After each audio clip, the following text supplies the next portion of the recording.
श्री कृष्ण का अवतार एक बहुआयामी अस्तित्व के शिखर का प्रतिनिधित्व करता है। पूर्ण अवतार। कृष्ण किसी एक भूमिका से परिभाषित नहीं है, वह 64 कलाओं के स्वामी हैं। एक बांसुरी वादक, एक योद्धा, एक राजनयिक और एक दार्शनिक। वह संरचित आदर्शवाद से होने वाले बदलाव का प्रतिनिधित्व करते हैं, जो पिछले चरण से एक तरल अवस्था की ओर है। तत्व की आनंदमयी लीला। सुशांत सिंह राजपूत के जीवन में यह चरण उस युग का है जिसे द यूनिवर्सल पॉलीमर कहते हैं। यह वह दौर था जहां उनकी अलग अलग रुचियों, अभिनय, नृत्य, कोडिंग, खगोल विज्ञान और दर्शन शास्त्र दर्द की एक विलक्षण और जीवंत सिम्फनी में घुल गए। कृष्ण का गुणगान किया जाता है। हर कल्पनीय क्षेत्र में उनकी महारत के लिए, संगीत और नृत्य से लेकर गहरे आध्यात्मिक सत्यों तक। तो सुशांत ने इस बहुआयामी अस्तित्व को एक दुर्लभ बच्चों जैसी तीव्रता के साथ जिया। उन्होंने विज्ञान और कला को दो अलग अलग कमरों के रूप में नहीं, बल्कि उन्हें एक ही ब्रह्मांडीय संगीत के दो अलग अलग सुरों की तरह देखा। वह अपनी अद्भुत बहुमुखी प्रतिभा में कृष्ण जैसे ही हैं। वह एक हाई ऑक्टेन डांस परफॉर्मेंस से, जो एक राष्ट्रीय मंच पर हो, एक शांत रात की ओर बढ़ सकते थे, जिसमें वह जटिल गणितीय पहेलियां सुलझाते या ब्रह्मांड की उत्पत्ति पर चर्चा करते। वह एक प्रशिक्षित पायलट हैं, एक समर्पित स्टारगेजर, एक सेल्फ टॉट कोडर और एक भावुक कवि। उन्होंने साबित किया कि मानव मन कोई विशेषज्ञ उपकरण नहीं है, बल्कि एक सार्वभौमिक है, जो ब्रह्मांड द्वारा प्रदान की गई किसी भी बांसुरी को बजाने में सक्षम है। कृष्ण का जीवन आनंद और लीला से परिभाषित था। उन्होंने जीवन को एक बोझ या कामों की श्रृंखला के रूप में नहीं, बल्कि एक खेल के रूप में माना। सुशांत का अपनी व्यक्तिगत 50 सपनों की सूची के प्रति दृष्टिकोण इसी दिव्य चंचलता को दर्शाता था। वह आत्मचिंतन वाला उद्धरण जो इस कृष्ण जैसी खुशी को जटिलता में स्थापित करता है, वह है खुशी का सबसे करीबी समानार्थी शब्द उत्साह है। आप इसे कुछ ऐसा करके पैदा कर सकते हैं जो आप पूरी तरह से नहीं कर सकते। आप इसे पूरी तरह से नहीं समझ सकते। कृष्ण अक्सर ऐसे काम किया करते थे जो उनके आसपास के लोगों के लिए समझ से परे होते थे। फिर भी उनकी हर लीला के पीछे हमेशा एक उच्च तर्क होता था। उनकी इस लीला में इसी तरह सुशांत को सबसे ज्यादा रोमांच उन चीजों में मिलता था जिन्हें वह अभी तक नहीं समझ पाए थे।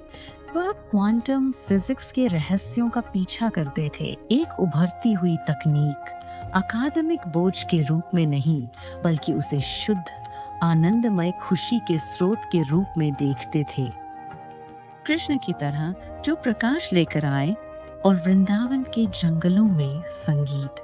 सुशांत अपने मन की स्थिति को स्वयं पैदा करने की शक्ति में गहरा विश्वास रखते थे। जिज्ञासा के जरिए उन्होंने खुशी के आने का इंतजार नहीं किया। उन्होंने किसी नई खोज के रोमांच में उतरकर उसे खुद ही पैदा किया। भगवत गीता में कृष्ण सारथी की भूमिका निभाते हैं, जो साधक को अपने जीवन में पहचान और कर्तव्य के संकट से मार्गदर्शन करते हैं। सुशांत का कृष्ण वाला पहलू ही उनका आंतरिक मार्गदर्शक था। उन्होंने आत्मचिंतन में काफी समय बिताया, प्राचीन वैदिक ग्रंथों का गहराई से अध्ययन करते हुए, ताकि आत्मा की कार्यप्रणाली को समझ सके। वह अक्सर दृष्टा के बारे में बात करते थे, एक ऐसी अवधारणा जो इस अंतर को भरती है प्राचीन दर्शन और आधुनिक विज्ञान के बीच। वह अपने खुद के सारथी थे, जो प्रसिद्धि के युद्ध क्षेत्र में एक दार्शनिक वैराग्य के साथ आगे बढ़ रहे थे।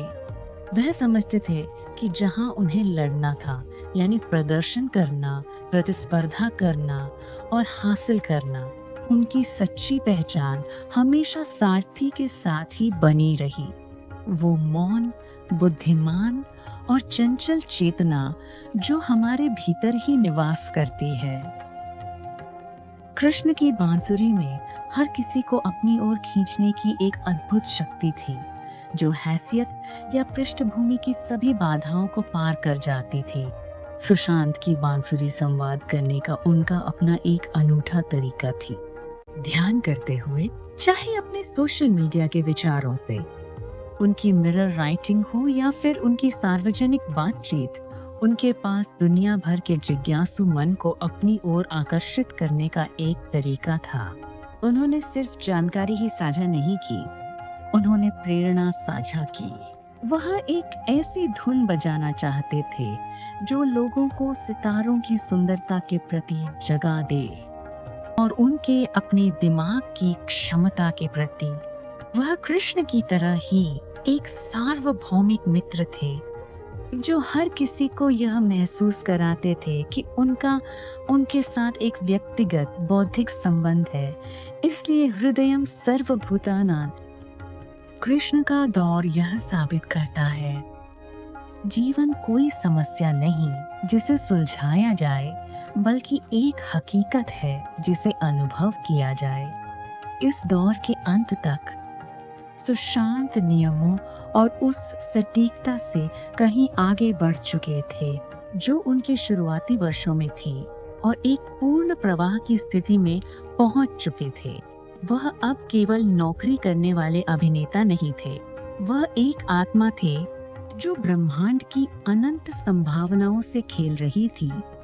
64 कलाओं पर यह आनंदमय महारथ, इस ब्रह्मांडीय लीला ने बुद्ध अवतार के लिए अंतिम मंच तैयार किया, जहां यह खेल एक गहरे, मौन ठहराव और परम सत्य की खोज में बदलने वाला था।